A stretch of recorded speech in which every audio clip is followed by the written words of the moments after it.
Marcelina po, Marcelina Kailis po. Saan po kayo ngayon, Ma'am Marcelina? Ah, sa Mindanao po ako, Mate Davao City po. Ano may paglingkod ko sa'yo? May gusto po kayo i-shout out? Pwede. Oh, go ahead. Lanaip mo na lang ako dyan, Gigi. Kasi naalala mo yun si yung first time ko ka-usap, si Junior Robinus. Teka lang. Akala ko magsha-shout out ka. Pwede dun. Shout out din sa inyo. Ah, okay. Meron lang ako masasabihin sa'yo. Ano po yun? Lanaip mo na lang ako. Ano po? Line-up mo na lang ako dyan. I-line up.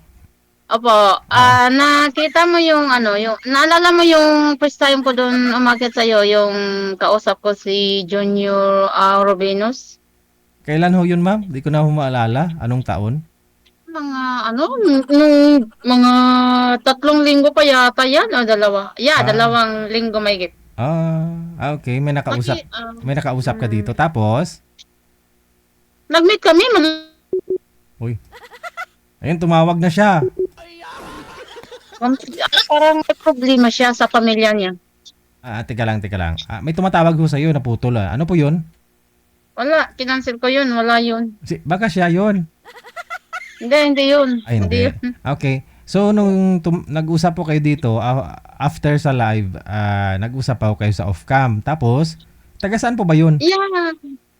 Ay, naku, paulit. Taga Mate po. Mate, Davao Oriental po ako. Hindi, siya. Taga rito rin. Iba lang yung bayan niya. Pero Mm-mm. magkalapit lang kami sa city. Okay. So, sa city po kayo nagkita. Yes po. Nakita kami doon sa terminal, nag-meet kami. Pero nung pagpunta ko doon ng isang beses sa kanila, Ah, parang napapansin ko may problema sa pamilya. Biro mo, yung hiwalay sila ng asawa niya, andun pa, kapit-bahay rin. Nakakatawa nga eh. Kaya doon ako na-discourage ako doon. bali nung nagkita kayo sa terminal, sumama ka po sa bahay nila. Mm, Ayan, tumawag na talaga siya. Tapos sinabi sa akin, kausap ko yung nanay niya. Ah, Sabi hindi, niya, andun yung, teka lang. Nung andun yung asawa daw niya. mga ilang araw po kayong nag-uusap sa cellphone bago kayo magkita personal. Mga, mga 3 araw po. Okay. Kasi wala akong pasok doon. Aha. Siya pumapasok. Ay, Siya hindi rin po ba hindi, pumapasok? ano lang yun, magbubukid lang yun, JJ. Okay. So dahil hindi ka naman mapili, no? Dahil friendly ka naman, nagkita kayo tapos sumama ka sa lugar nila, no? Kaya nga, binisita ko lang siya, pero ayaw ko rin sa kanya, parang hindi ko type siya, parang komplikado yung buhay niya eh. Ano po yung nadatnan niyo po doon, ma'am? Gaano po kalayo mula sa city yung bahay nila? 50 pesos lang yung pamasahe. Sino namasahe? 50 pesos lang, malapit lang. Sino pong namasahe sa inyong dalawa? Siyempre ako namasahe ko papunta sa kanya kasi gusto ko lang siya bisitahin. Ayoko Ah, naman. akala ko nagkita ko kayo sa terminal. Oo, nagkita kami sa terminal. Tapos, nang sinundo niya ako sa terminal, Ah, dinala ko doon sa bahay nila. aha. So, Tapos, may, kanya-kanya po kayong bayad sa bus, sa jeep. hindi kasi may tricycle naman siya. Sinundo ako sa terminal. Ang pumunta ako dito sa city, nagbus lang ako. Pagdating ko doon Ah, sa terminal, sinundo tricycle. niya ako. Ng tricycle. Opo. Okay. So, dinala ka sa bahay nila. Hindi mo lubos akalain Oo. na andun po pala, kapitbahay lang niya yung ex niya. Opo. At saka Ah, kasama yung mga anak niya. Parang may problema din sa mga anak niya. Parang may something. may Basta sam... napapansin ko may something yung pamilya niya. Delikado. Ayoko ng ganun. Magulo. Okay.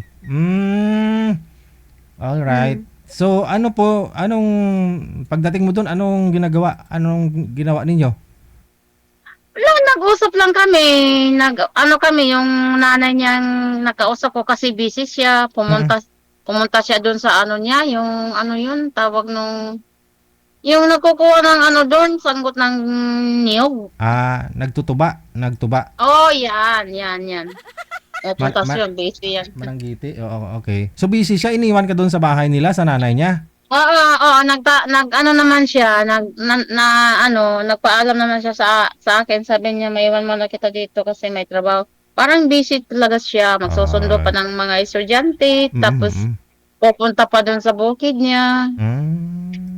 Naawa talaga ako sa sitwasyon niya. Aha. Pero sinabi ko, sorry lang. Hindi na ako Aha. nagtitik. At Hmm. least nakita ko yung ano niya, nakita ko ng personal yung ano nila, yung Oo. lugar nila, yung bahay nila. Opo, oo. Yun lang. Siyempre, 'wag mo nang patagalin, 'di ba? Para makilala mo siya, puntahan mo na, no? Kaya nga, oo. Oo. Nakilala ko siya. Oo. Yun, din ako, sabi niya, birthday niya bukas. Oh, Sabi ko, happy birthday. okay lang kung, oo, sabi ko, happy birthday at Valentine's Day. Sabi Oo. ko sa kanya, Oh. happy Valentine's Day. Hmm. Sabi ko sa kanya, pwede kita, naawa talaga ako sa kanya, JJ. Pwede ko naman siya bigyan ng pang-birthday niya. Oo. Parang tulong ko lang, parang tinuturo ko lang siya ng kaibigan. Mm. Kaya bukas, Ah. tawagan ko siya.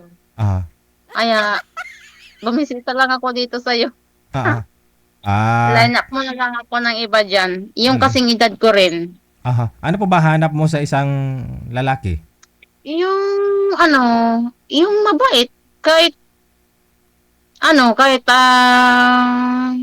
pangit o hindi ka gwapuhan, hindi ka gandahan. Ang importante, paano maganda ka sa panglabas. Loob mo pangit. Si, Ayoko naman ng si gano'n. sir naman, hindi mabait yon. Mabait naman yung kausap pa. Mabait naman siya. Oo, Te. mabait. Pero hindi natin kilala yung tao. Hindi natin kilala, JJ. Oo, mabait siya. Pero paano sa pamilya ng babae? Ah. Wala, Hindi natin alam. wala naman po lahat ang problema kasi siyempre kapitbahay niya lang yung babae. Sigurado nabalitaan ng babae na andun may sinama na ho yung ex si sir, no? Ikaw po yun. Nabalitaan. So ano ginawa? Sinugod Oo. kayo? Hindi. Oo. Hindi naman. Ay, hindi Pero naman. hindi, ayoko ng gano'n, JJ. Ayoko ng gano'n na parang komplikado. Ayoko ng gano'n parang magkatabi lang, magkapit-bahay lang kayo tapos ganito, ganyan. Parang may napapansin ko rin yung mga anak niya, parang may sakit ng puso. Sakit sa puso. Meaning parang Yeah. Opo. may sakit sa puso. As Parang in, may problema sa pamilya may sakit oh, sa puso yung anak niya. Sinabi sa akin, mismo nagsabi sa akin yung nanay niya. oh, Kaya sabi ko, ganun ba? Kaya naka-decide ako, ayaw ko mapabigat sa kanila. oo. Nakadesisyon lang ako, tutulungan ko lang sila o anong gusto. Kaibigan lang. Mm. Ah, Mahirap ng gano'n, JJ. Mahirap talaga ng gano'n. Hindi natin alam yung sitwasyon do'n sa yung babae. Hindi mm. naman natin alam. Mm. Di mas maganda ho sana kung nakausap mo na rin yung ex niya. 'Di ba? Kamo nakilala ako ng mister mo, ng Ayaw ko. ex-husband mo, ganun. Ayaw ko. Wala rin akong type sa kanya, JJ. Kung Hindi interesado ko ka, siya type. oo, yun lang. Hindi ko siya type.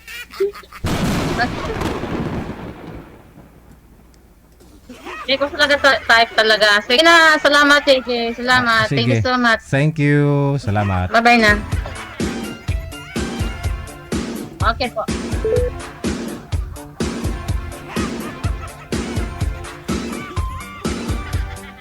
May punto si ma'am, no?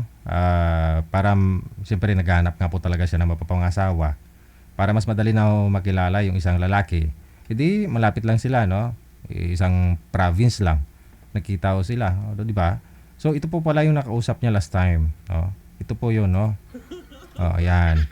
Ito po pala, no? 3 weeks ago siguro. Yan, no? Bigyan natin ng audio, ha? Panganay ko, third year college. Pangalawa, second year college. Pangatlo, grade 8. Yung bunso ko, isa lang lalaki. Bunso, grade 4. Wala pang nagtrabaho. Wala pa, third year college. Pero yung panganay ko, kuha naman ko, may higit 32, 30 na ko, nag-asawa. May higit 30 na. Yan, May 30. Ilan igit yan? 32. 32. Oh, parang lagpas na sa kalendar. Oh. Pero walang problema kasi lalaki eh. Ang magproblema ang babae pero ang lalaki walang problema kahit may edad na. Ito nga po naalala ko kasi nagtatrabaho to si girl sa salon, no? No? In fairness kay girl, no, kay madam, mabait pa naman talaga siya, no? Kasi dito sa live nasabi niya na hindi papasa si boy eh. Kaya nakita niyo po yung description nakalagay ho dyan. Wala na, hindi pumasa si kuya. So yun pong nilagay ni manager nung ini-upload niya yung video. Dahil nga talaga sinabi niya po dito na hindi papasa si sir. Pero kita nyo naman tuloy-tuloy pa rin pa pala yung pag-uusap nila. Tapos, pinuntahan pa mismo ni girl no, yung si boy. Meaning, interesado din po sana si girl. Yun nga, hindi daw siya bumabase sa mukha. No? Kasi mabait naman daw si sir.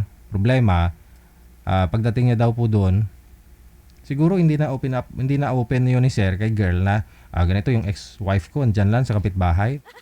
Magkapitbahay lang kami dito. Hindi niya po yun siguro inamin, no? Nung pinuntahan na mismo ni girl doon na nakausap niya po yung nanay ng lalaki, doon niya po nalaman, no? Tama nga naman, di ba? Siguro ayaw ni madam ng sakit sa ulo. Hindi po baling hindi mayaman, no, mabait. Dapat mabait lang, no? Oh. Pero kung magulo lang din naman, iwag na.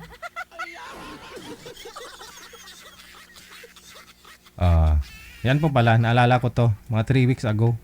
Yan, kabuang kwento nila, pwede po ninyo panoorin dyan lang sa reels natin, no?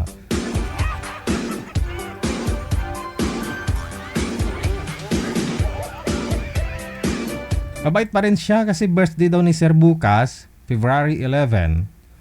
Papadalan daw niya ng tulong. Oh, kita mo. Mag-birthday pala yun si Sir bukas. Ito, yan oh. Mag-birthday pala siya bukas, no? Nauna lang pala to manager ng birthday sa'yo. Ngayon kasi birthday mo manager eh.